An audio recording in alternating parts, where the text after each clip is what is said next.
nawala-wala yung gas-gas. Etong super hard shell na Carwax. So for kintab na uli, mag-bumps lang siyang konti, sumasara na. Lalagyan ko ng O-ring dito. Di ba?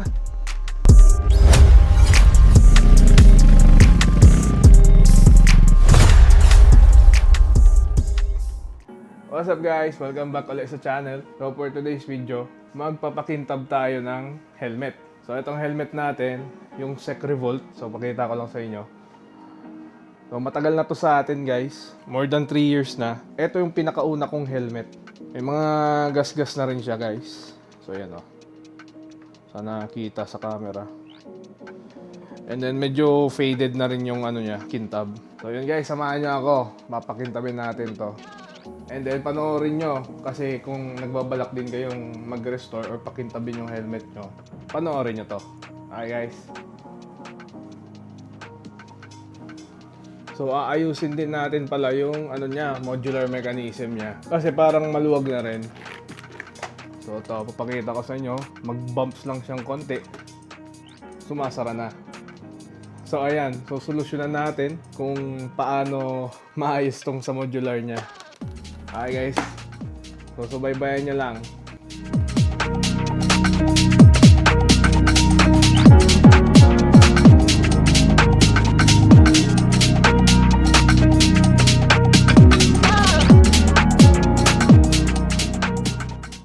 So ayan guys, alisin na muna natin itong visor. So pag naalis nyo na yung visor, ito naman chin bar.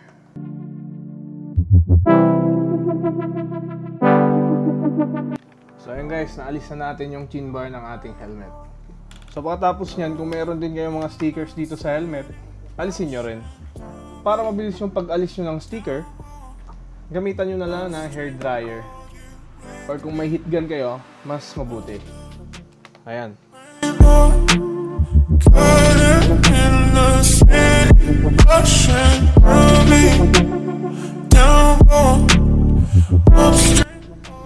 So ayan guys, natanggal na natin yung sticker sa unahan niya.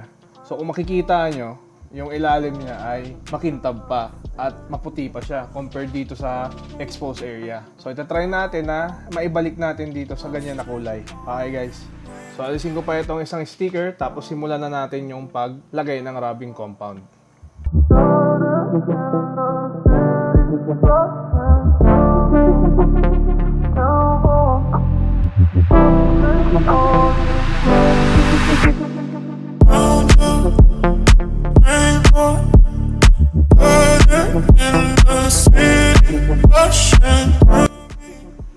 So ayan, naalis na natin yung mga stickers sa main shell ng ating helmet.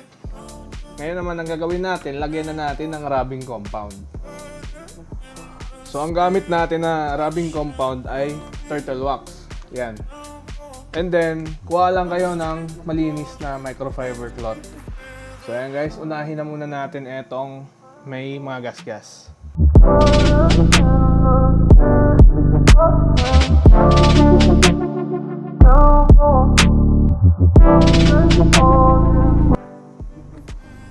So ayun guys, parang effective naman siya. Nawala-wala yung gas-gas.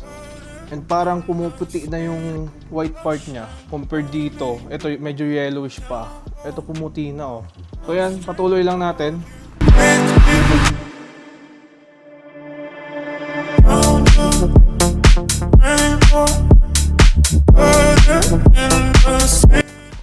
Parang mas madali guys kung meron kayo nung buffing machine eh. Mas mapapabilis yung trabaho nyo.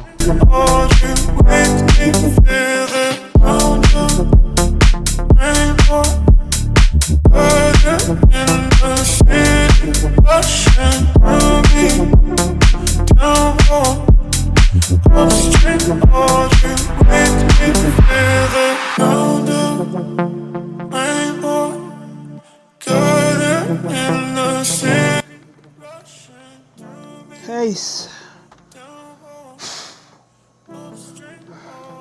with me.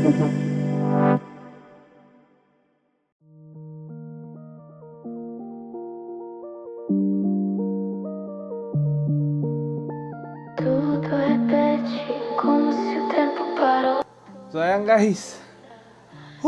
Nakakapagod pala to. So tapos na yung main shell. Lalagyan na natin ng rubbing compound. So ang sunod natin yung chin bar naman. So itabi lang natin muna to. So ito naman chin bar ang sunod natin na lalagyan. Alisin ko muna itong camera mount.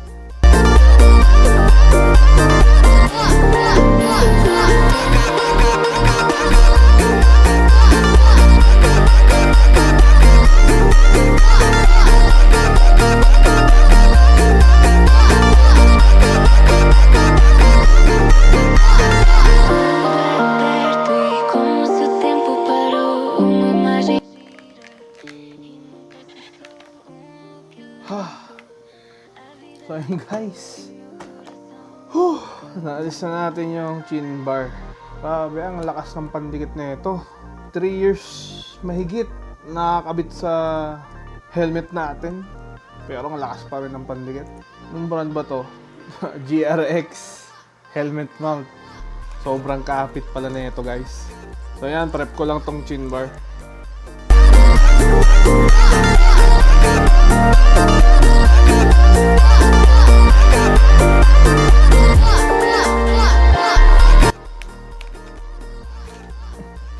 So ayan guys, ito naman chin bar ang lagyan natin ng rubbing compound.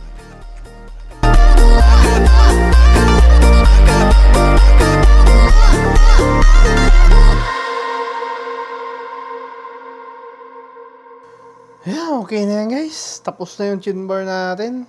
So ang gagawin naman natin ngayon, balikan natin yung main shell. Tapos, parang ibabuffing lang. Gamitin natin yung malinis na part ng microfiber cloth.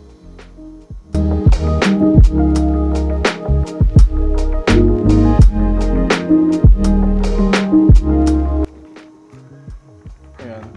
Nandito yung kanina, may scratches yan dito. Ayan, medyo malalim. Kanina kitang-kita siya, ngayon medyo hindi na.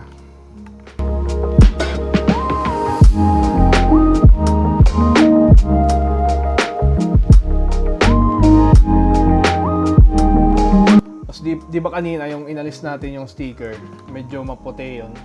Medyo maputi ito, part na to. Ngayon, parang almost the same na sila ng kulay uli.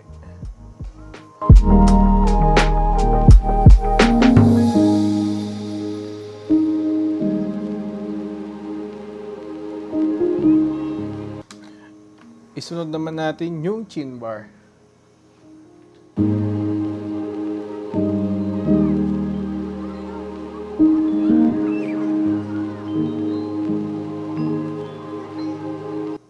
So meron ako dito ng turtle wax pa rin, pero ang gamit natin dito etong super hard shell na car wax.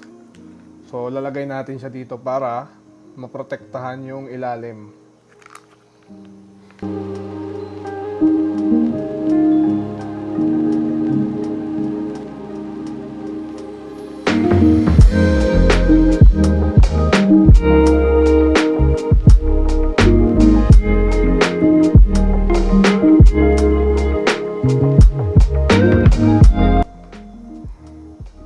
Ayan guys, pagkatapos yung malagyan ng wax, pupunasan lang uli tulad dun sa rubbing compound para kumintab na siya.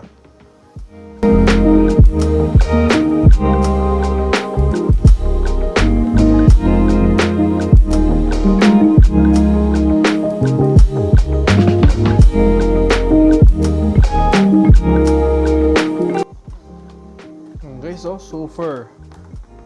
super kintab na uli yung helmet natin.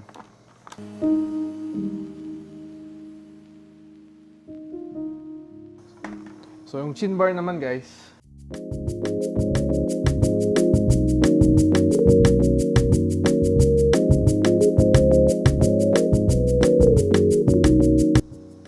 so ayan guys, tapos na tayo magpakintab ng helmet natin. And sa tingin ko, mas kumintab talaga siya.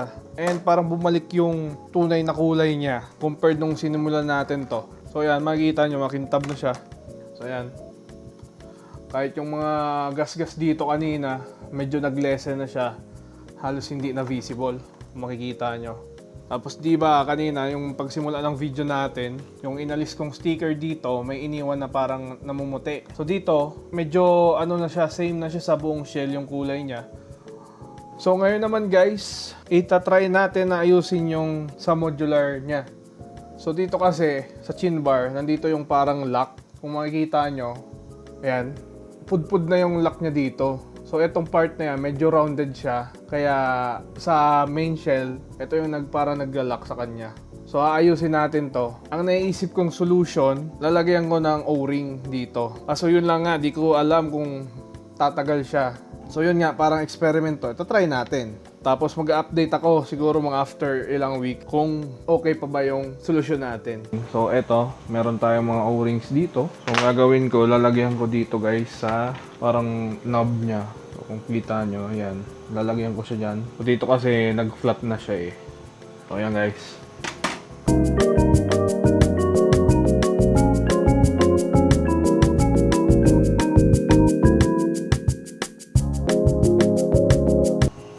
Ayan, nalagyan na natin siya ng O-ring.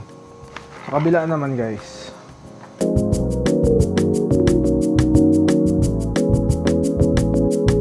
So pareho na siyang may O-ring guys. So ewan kung kita ba. So sunod natin na gagawin, assemble na natin ulit etong helmet natin.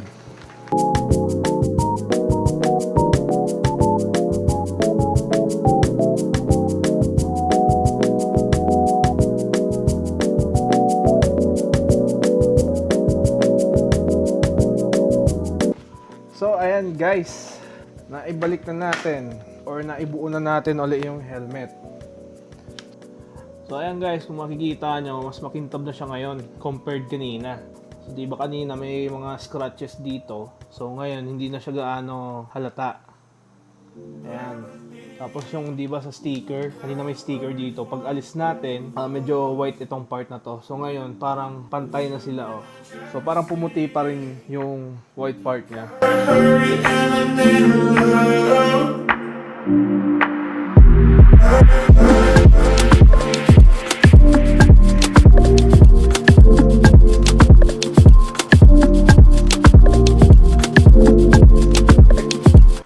Guys, nakita nyo naman, kumintab yung helmet natin. Di ba mas gumanda siya compared kanina.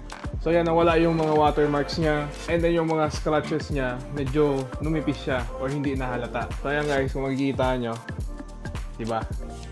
Mas gumanda yung SEC helmet natin. So ngayon naman ang i-check natin kung gumana ba yung solusyon natin sa modular niya. Di ba kanina nung pagsimula natin may konting bumps lang, bumababa na kaagad yung chin bar. So eto, moment of truth, try na natin.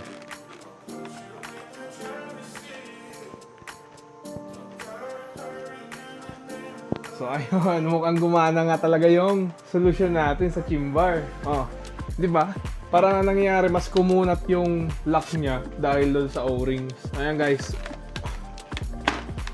So masabi ko na successful yung ginawa natin dito sa helmet. So ayan, satisfied naman ako sa kinalabasan niya. Makintab naman. So ayan guys, ang gagamitin nyo lang talaga yung rubbing compound and then ng wax. So ayan guys, diba? Goods!